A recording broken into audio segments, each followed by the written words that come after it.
Hello, and welcome to our talk on fun insurance, or how to craft an effective hint system for your game. I'm Rita from PostCurious. I'm Summer Herrick. I'm with Locurio in Seattle, Washington, in the United States.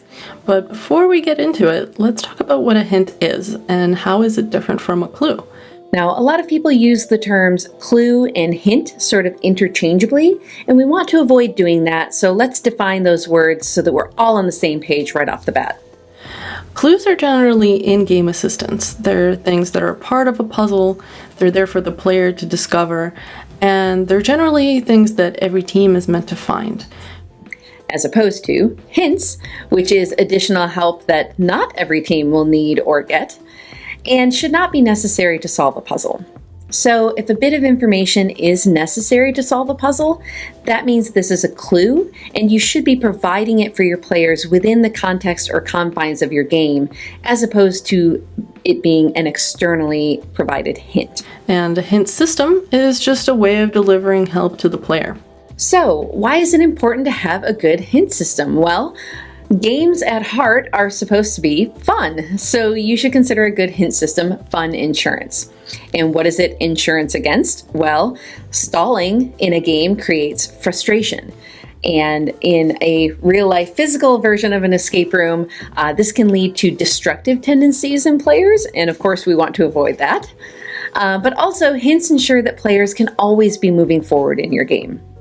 And finally, hints increase accessibility to a wider audience. So you can craft a game or puzzles that are perhaps more difficult and more appealing to a more experienced audience. But if you have a good hint system, then even a lesser experienced audience can still enjoy your games because you have ways to help them through it. Some principles of a good hint system are orienting the player in their current context. It should help the player understand where they are in the game or in the task, either as a confirmation of what they've done so far or what they have. It should present what it means to move forward in the task and convince them that accomplishing it is actually within reach. Most importantly, though, it doesn't steal the solve.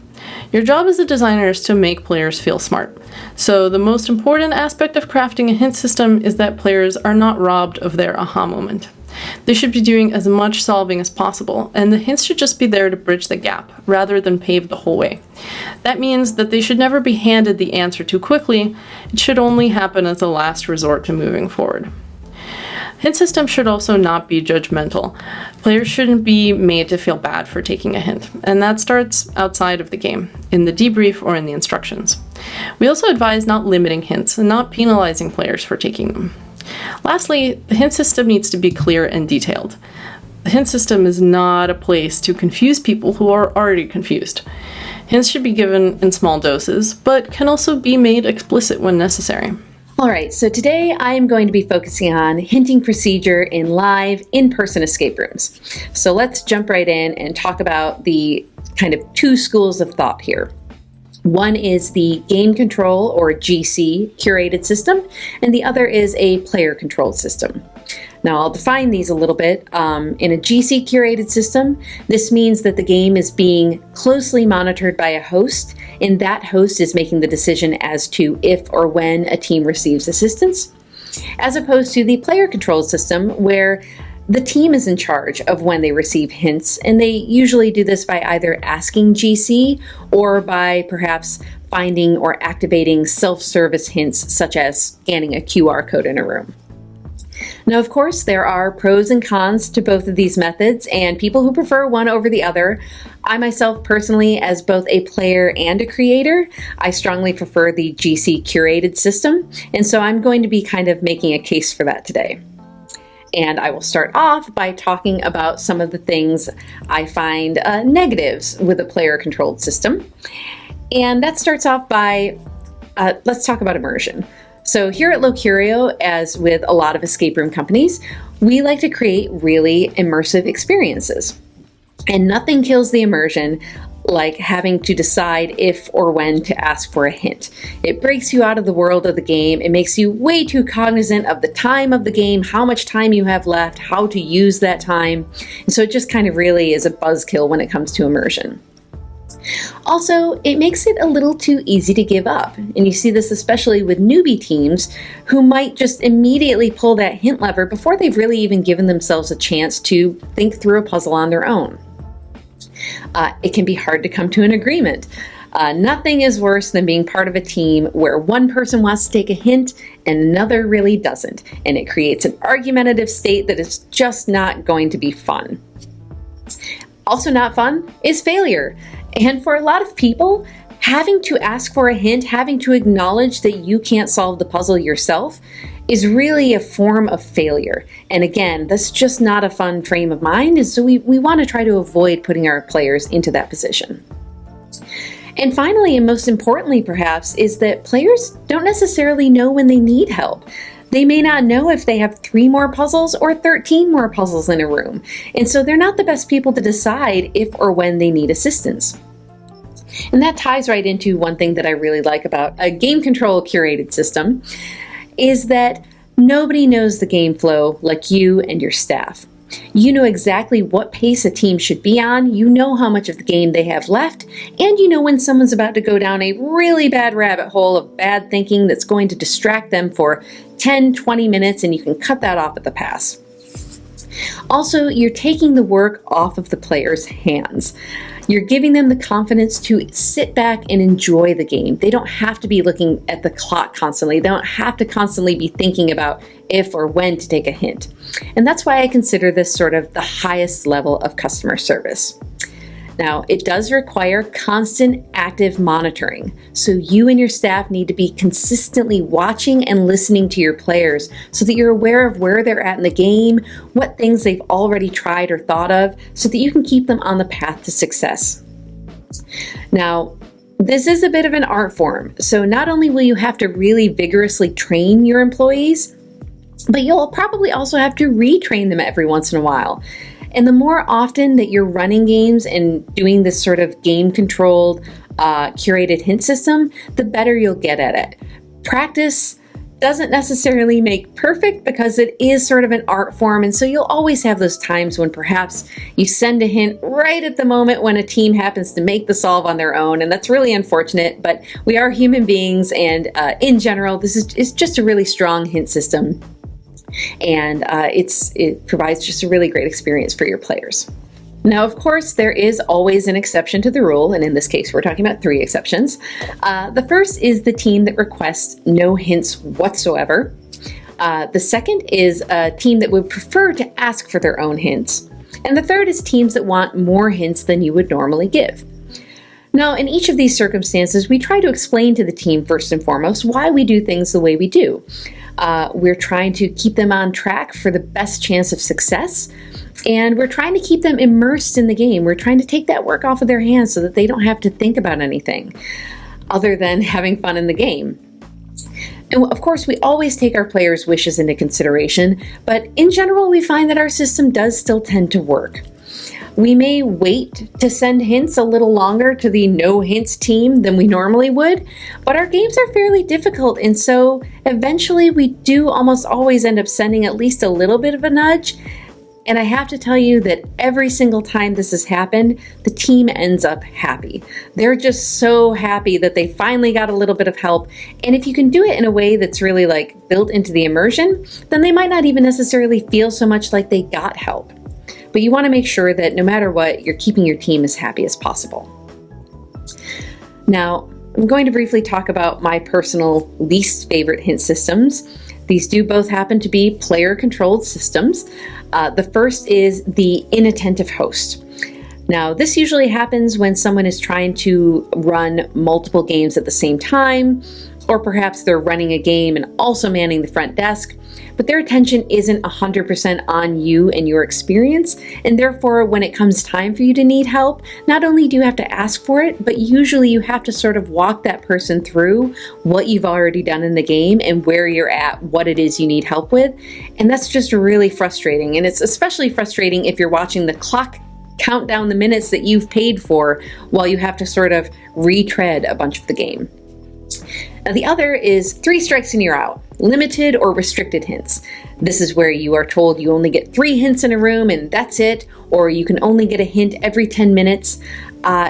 If hints are fun insurance, then why would you want to give your guests a terrible policy that won't necessarily cover all of their needs? You should really want people to enjoy your game and hopefully succeed. And if you put any sort of limitation on what the amount or what sort of hints they can get, then you're really sort of cutting them off at the knees and not giving them the chance to really have a good time. So let's talk about when to hint. First off, you don't want to do it right away. You want to give teams a chance to get inside the room, get acclimated, search around and find puzzle components and start to make connections on their own. You also don't want to overhint. You don't want players to feel like they're being led by the nose through the game. You want them to have their own time to think and ponder. You do, however, want to avoid frustration or boredom. And it's really easy once you've run a few games to start picking up on physical cues as to when people are starting to get frustrated or bored. There's the classic crossing your arms, perhaps tapping your foot, sitting down, wandering away and just sort of meandering through the room, looking at various things. These are all really easy to spot signs that someone is either getting bored or getting frustrated. Don't hint for one puzzle when they're working on another one. There are some exceptions to this, but in general, you don't want to hint for puzzle A if they're working on puzzle B. That's just going to cause confusion and throw them off their own track of thinking, and in the worst case scenario, it can actually confuse teams and make them think that these elements of puzzle B belong with these elements of puzzle A and somehow try to merge them together, and that can just get really messy. And finally, don't hint when they're on the right path. Even if they're taking a little longer than you might like, if a team is on the right path to a solve, you really want to sit back and let a team have their moment. You want to preserve that aha moment. So let's talk about now what to hint. We talked about not hinting for puzzle A if they're working on puzzle B, so here are the exceptions we mentioned. In a linear game, perhaps you need to solve puzzle A before you can progress to puzzle B. And therefore, if a team is really trying to work on puzzle B, it is okay to steer them back to puzzle A because they're not going to be able to make any progress on puzzle B. So we want to avoid the frustration there. Also, the wandering team. So this is the case where a team starts working on puzzle A and then moves over to puzzle B and then moves over to puzzle C and then perhaps goes back to puzzle B. They're moving so quickly in the game that it's really hard just to send a hint for something before they've moved on. So in this case, it's okay to send whatever hint you feel is most appropriate in order to get them focused on whichever puzzle you think is the best for them to work on at the moment. And finally, there's the case of the idle player. Perhaps you have a 4-person team and 3 of them are working on a puzzle, and the 4th feels less involved. Perhaps it's not their style of puzzle, perhaps there's just not enough room around the table, but for whatever reason, they've wandered off and they're just sort of aimlessly looking around the room. Now, you don't want to risk distracting the people who are actively working on a solve, but if you have a way with finesse to get that last player active and back inside the world of the game, those are just beautiful moments. And often these are easier to achieve if you have perhaps a portable hint system that just happens to be right next to that person who is idle. Therefore, you can send a hint that perhaps gets them thinking, oh, this is something I can look at, this is something I can do, while also not distracting the other members of the team. So it is something to be really careful about, but if you can get it right, it's just a really beautiful moment. And of course, when it comes to what to hint, you really want to use different levels of hints. You want different levels available for teams that perhaps need more or less help. But in general, you always want to try to err on the side of giving the lightest nudge possible. You really want to just slightly steer your team into the right path so that they can get to a solve on their own. When it comes to these levels of hinting, why do we want to very lightly nudge? Well, because we want to preserve the aha moment for your players. Because aha moments are hero moments. These are the moments when a team claps their hands in a game, when they say, oh my God, George, you are a brilliant genius. These are great light bulb moments. These are the pinnacle moments in your game. Why would you ever want to take those away from a player? You really want to do whatever you can to preserve those great moments in your game. So let's talk about when we reference this aha moment. What do we mean by an aha moment? Well, I am going to give you a puzzle example. You have just walked into the world's most straightforward escape room. On one wall, you see a series of 5 photographs of these gentlemen. They are firmly attached to the wall, they do not move, and they have 5 numbers underneath them, 1 number for each photograph. Now, looking around this room a little further, you discover that there are 5 objects. Well, these are seemingly random objects, and they've been placed here in no particular order. And finally, you have a 5-letter lock to get out of the room. So this puzzle does answer to a single 5-letter answer.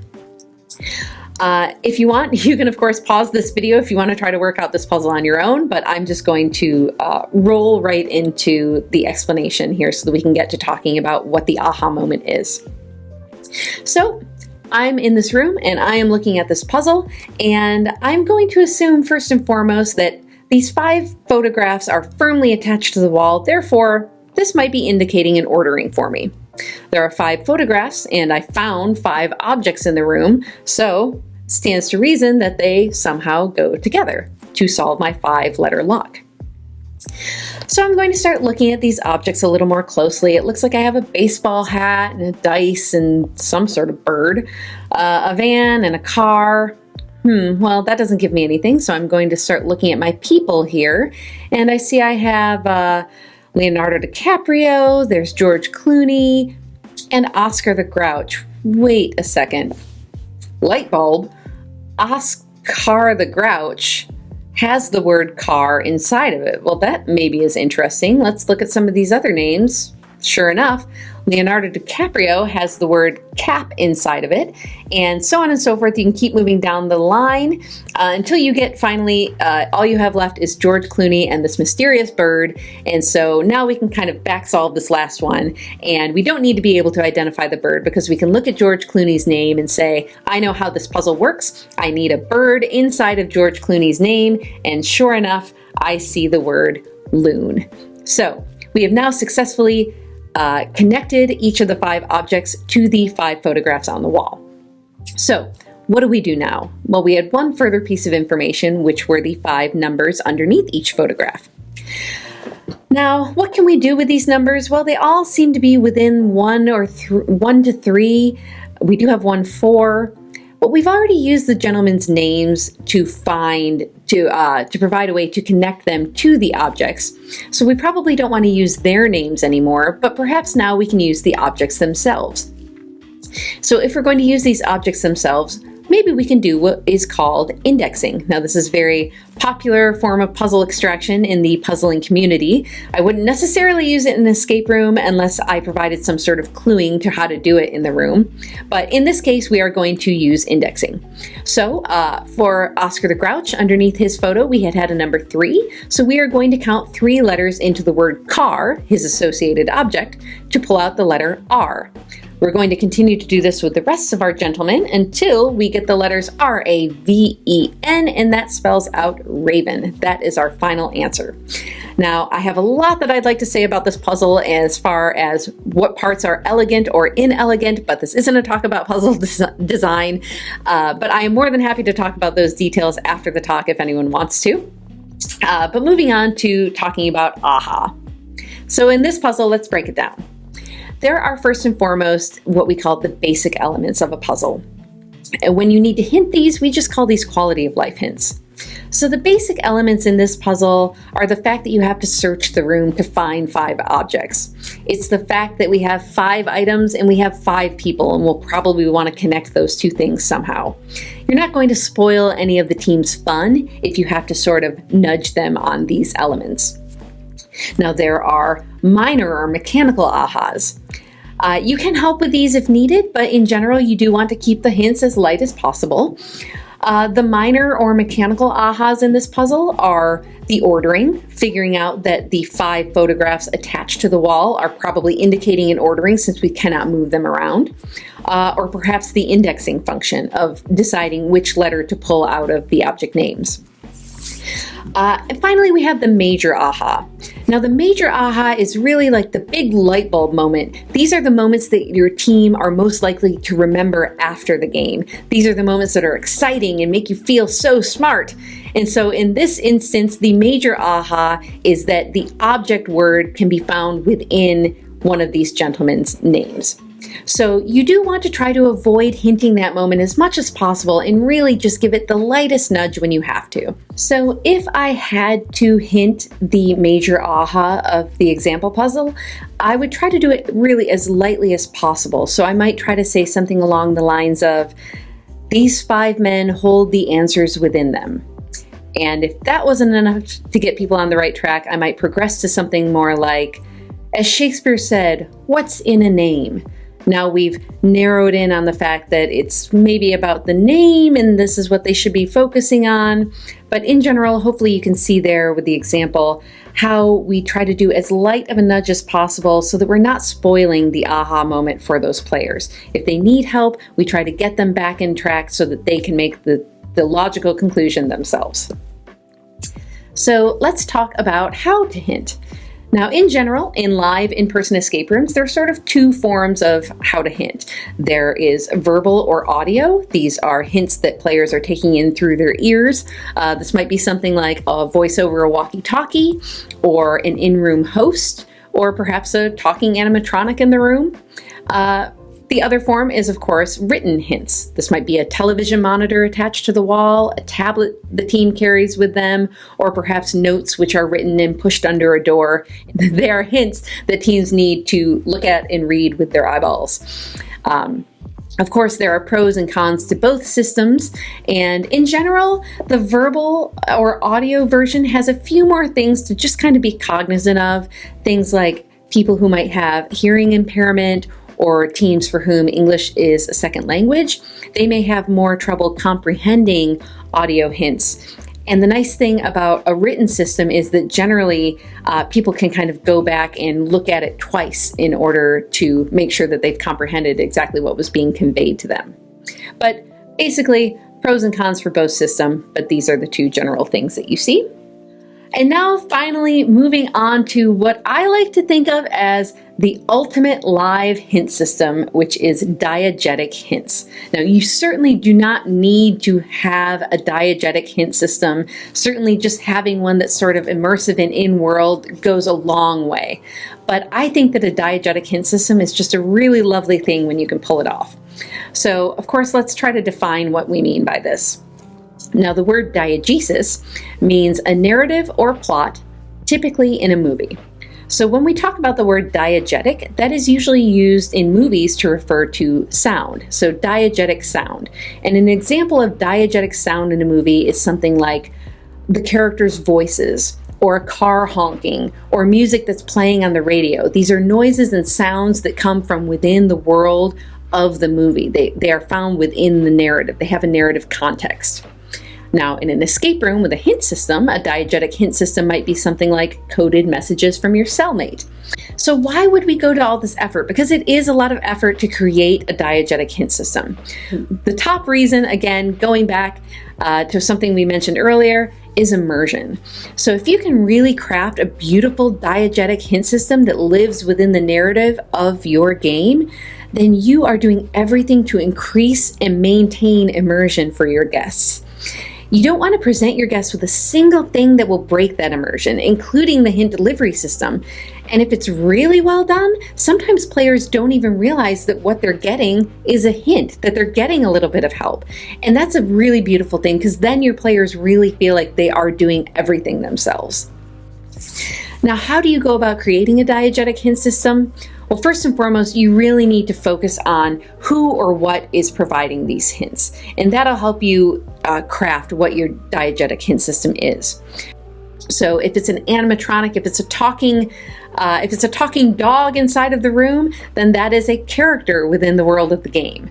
If it is the voice of my commanding officer over my walkie-talkie, then the walkie-talkie is the hint system that's being used by the character, by my commanding officer in the game. You should also be thinking about how this character has this knowledge. And this can really help you determine what your hint system is, because once you've determined a character, you need to know why that character has this information and why they're trying to help the players, why they're trying to convey this information. Thinking about all of these things can really help you hone exactly what it is that you want your hint system to be and how it makes sense within the world of your game. And that does it for my segment, so I will pass it over to Rita. What happens when there's no game master? How do you write hints for at-home games? Well, without anybody present, creators have no control over how or where people play their game, how many people are playing, how often they take hints, what pace they play at. So while canned hints in escape rooms can be frustrating because they're meant to be one size fits all and every team is different, hints for at-home games have to be written in such a way that really is one size fits all, so that anybody who plays can not only understand them, but also utilize them in a way that best suits their individual gameplay. So the best thing you can do is empower players to have the experience that they want to have. In order to do this, it's best to write the hints from the player's perspective, starting from nothing and working your way up slowly to the solution. So let's talk about some types of hint systems that are commonly found in tabletop puzzle games and what their pros and cons are. One option is a public forum, like a message board or a Facebook group. This was used a lot when mystery games first started coming out on the market, but with a larger audience, you often need something a little more robust and reliable. The pros of such a system is that players can develop a sense of community. They can solve things together, collaborate, like an ARG style hive mind solve. And it also doesn't require very much effort to set up. However, the cons of such a system is that there's no guarantee of actually finding help. Other players might not be helpful, they might not participate, what you're looking for might not already be there, and then you would just be stuck waiting for somebody to respond. You can also encounter spoilers that you didn't want to see because it isn't very well organized. And lastly, it also requires a lot of moderation. Another approach is email or chat in a non-automated format. This could add immersion to the game if integrated diegetically, for example, like emailing a character. And it also can provide players with bespoke hints depending on where they are in the game. But there is a time delay in response, which can stall gameplay that's not very considerate of your player's time. And it can be made worse by time zones. It also requires constant monitoring and responding, which is a lot of time and effort for the creator. You can also create an automated email or chat system, which can also be integrated diegetically, adding to the immersion, but the benefit of automation is that it doesn't need to be monitored, and it's going to be readily available for the player, so it's not going to delay gameplay. However, this can require some significant programming efforts to achieve the consistency and realism that you want. Another option is analog hints, such as a physical booklet or hint cards, something along those lines. Those can be good because they're immediately available to the player, and they also don't require the use of the internet or any external devices. The downsides, however, are that it might add to the cost of components, and there might be less opportunity for granularity because of space limitations. You also can't add anything to the hints or make changes after you launch the product. Another thing to consider is that it might be difficult to obscure the text without making it easy for people to read too many hints at the same time. So sometimes you might write the text backwards or add a red reveal or encipher it in some way, but that might add complications to reading the hints. Lastly, we have a website with self-service hints. The pros of this is that they're readily available to the player, allows for a lot of granularity. It's very easy to obscure the text so that you're not seeing too much at once. The player can see exactly as much as they want. And you can also make changes to it after you launch the product, so it's very flexible. The downside is that it requires the use of the internet, and it can be sometimes challenging to make it diegetic. So let's talk about diegetic hints. The golden ideal is always to make all elements of the game make sense together, including the hint system, but this usually requires some kind of character, entity, or website in the game to know answers that the player doesn't. And that's not going to work with every single story. So is it okay to take players out of the game? Is it more immersion breaking to be given hints by somebody who hired you to solve something? Or just going to a website because you know that you're playing a game? well, I'll let you decide on that one. But if you can make it work, it's great. You can add a lot of entertainment value by making the hint system make sense in the game. But just make sure that preserving the immersion doesn't come at the cost of having helpful hints. It's possible that character can sometimes get in the way of clarity when you really need it. So it's better to have a non-diegetic hint system that is clear and helpful than one that is diegetic but doesn't accomplish the primary goal, which is to help the player move forward. Since there's no time limit in a lot of at-home games, it's usually not necessary to time release hints. But if you do choose to time release hints, here are some different ways of doing that. One potential way is to provide unsolicited hints based on a timer if a certain action has not been completed in a certain amount of time. This can spoil the content if the hint is too explicit and can make players feel rushed, but most of all it takes agency away from the player because they can't decide when they're going to take the hint for themselves. You can also give players a nudge, reminding them that hints are available if a certain task has been completed in an amount of time. This can be helpful because people can forget that hints are available or they might not know where to find them, but it can still make them feel rushed or that they're not doing a good job because you're telling them that you haven't finished something in a certain amount of time and therefore you might require help, whereas they might not necessarily feel that way. Another thing that you can do is gate hints so that they cannot be accessed until a certain amount of time has elapsed. Remember that every minute players spend stuck and cannot take a hint is a minute that they will spend hating you. So do not do this. Do not gate your hints with a timer. One of the most important things of a hint system is its functionality. How easy is it to find? How easy is it to use? So you'll need to provide an explanation or a link in the instructions so that players can know immediately where they go if they need help. But you should also ask yourself if your website or chat or platform is user-friendly for somebody who's playing this type of game for the first time. If they've never seen it before, is it going to make sense to them? If the game is linear, then the hints should also be presented in the same order that the puzzles are meant to be solved. And you should make sure that it's clear which hints are meant to be used for which puzzle. So either use very clear language or images to connect the puzzles to their hint section. If you're using analog hints, make sure that you're preventing players from seeing too much at once without making it really difficult or tedious to decipher. Hint progression goes back to all the principles we outlined in the beginning of the presentation. The players should be oriented and empowered to solve the puzzle on their own as much as possible, but be offered a level of clarity and granularity that's going to make the gameplay maximally enjoyable to the widest variety of people. This high degree of granularity is what allows players to progress at their own pace and only absorb exactly as much information as they need. So this information should be controlled through tiered hints. If players need a lot of help, they're going to find it, and if they only need a tiny nudge, then that's all they're going to get. You really can't get too granular. When it comes to at-home games, I usually like to use the first hint to just tell players exactly the materials that they need in order to solve the puzzle and direct them to a starting point. The balance lies in not writing hints that are so vague that they're useless, but also avoiding giving away too much too quickly. So here's an example of a hint that is pretty vague. If I just said, the blue lines definitely mean something.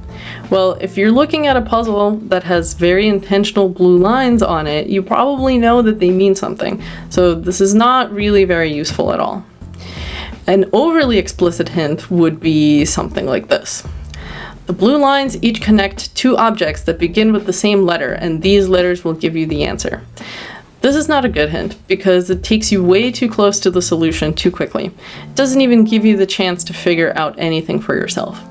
So instead, you should aim to ask the player questions and allow them to arrive at the conclusion rather than handing it to them right off the bat. So for example, you could say, did you notice that parts A and B both have the same symbol? How do you think they connect to one another? Oftentimes a simple nudge like that is all you need to spark an aha moment that's going to allow the players to finish the puzzle on their own. But remember that you can be specific when you need to. Small nudges are great at the beginning of the hint progression, but at a certain point, you may need to verify part of the puzzle or even explicitly state what a midway solution is if the puzzle has multiple steps. For example, if you have to find a series of numbers in the first half of the puzzle to use in the second half, make sure you verify what those numbers are in the middle of the hints. Otherwise, if the players get the numbers wrong, the rest of the hints are not going to matter at all because they're basically working off of a false premise in the first place. And if it's a visual puzzle or something that requires physical manipulation, images can also be very helpful. Now I'm going to show you an example hint set, which is based on the puzzle in this year's Recon logo, which is very cool and can be found all over the Recon swag shop. So the first hint tells you that there's something to be found in the Phoenix's flames. So if you're looking at the logo, but you're not looking at it very closely, you might not even notice that there's anything there. And that first hint might actually be enough for you to solve the puzzle. And if you still don't see it, the second hint tells you that among the sparks, there are 8 distinct shapes. Then you can look for those shapes. And if you're familiar with semaphore, you might be able to solve it based on that. If you're not, then you might need hint number 3 telling you that those shapes are analogous to one in a common cipher. So then you can look up what some common ciphers are and you can find semaphore, or you can just look at the next hint, which tells you that the shapes are the same as the shapes in semaphore. And if you still don't know exactly how they relate, the next hint lets you know that it's the same shapes, but just without the flags. The last one tells you to read it from left to right and what the first letter is. I usually like to give people a little piece of the solution in the last hint because if they've made it to the last hint, it's often helpful for them to have a little bit of a confirmation in order to get to the final answer. Now, you might think that that's a lot of hints for a puzzle that has basically one step. It's true, it's a lot of hints, but it allows for a progression that's going to serve the needs of any level of player. Some people are not going to notice the shapes, they'll get it after the first hint. Some people are not going to know the code, they might need 4 hints. Some people might need everything spelled out for them except for the solution, and that's okay. That's just how they're going to play, that's how they're going to solve the puzzle, but it's up to them. So, speaking of solutions, should you provide solutions in your hint system? The answer is unequivocally yes. Unless you're running a contest, there's no reason to not provide them because there's no reason to worry about cheating. The players paid to play your game, now it's theirs to do with whatever they want. So if they want to look up every single answer, that's their prerogative. Another thing that's good to have is some way of verifying the solution. So sometimes there is some kind of instant verification in the game, such as using a cipher wheel or entering a password into a website. But if that's not the case, then it helps to have something in the website to check your answer. This can just be a simple box that you can type in a word and it'll tell you if it's correct or not. And you can also program this to give you a little hint if somebody enters a partial solution or something that's approximate but not quite correct. Even if it has a typo, for example, it might tell you to just double check your work. And if you do include something like this, make sure that your verifier isn't case sensitive, isn't space sensitive, and that goes for all your website passwords too. Lastly, make sure that you test the hints before you actually deploy them in your game. Not only is it easy to make a mistake if hints are not tested, but you want to make sure that the way that you structure them is going to actually make sense to the players. Because you can describe something in a certain way that makes sense to you, that doesn't always mean that it's the way that people are going to solve it, and it doesn't always mean that that's the way that it's going to make sense to them when they're playing. So, a final word about hinting. When it comes to hint systems, you should create a framework for your players to enjoy the game and experience success regardless of their experience level. For at-home games, hints should allow players to control their own experience. When it comes to hinting, more detail is better. The ultimate goal with hinting is always to have fun and keep that aha factor as high as possible. When you can, preserve the aha moment for your players so that they can have their hero moments. And finally, educate yourself. I cannot stress this enough. Please play other escape room games. There's so much to be learned from both good and bad experiences. If you play other games, you can then experience both the game and the hint system from the player's perspective. And I can't tell you how much that has helped me and informed my own designs to have that player's perspective. That's one of the reasons why I've played hundreds of games myself. It is so informative. I highly, highly recommend that you play as many escape rooms as you can. Thank you so much for listening to our talk, and we look forward to talking to you afterward.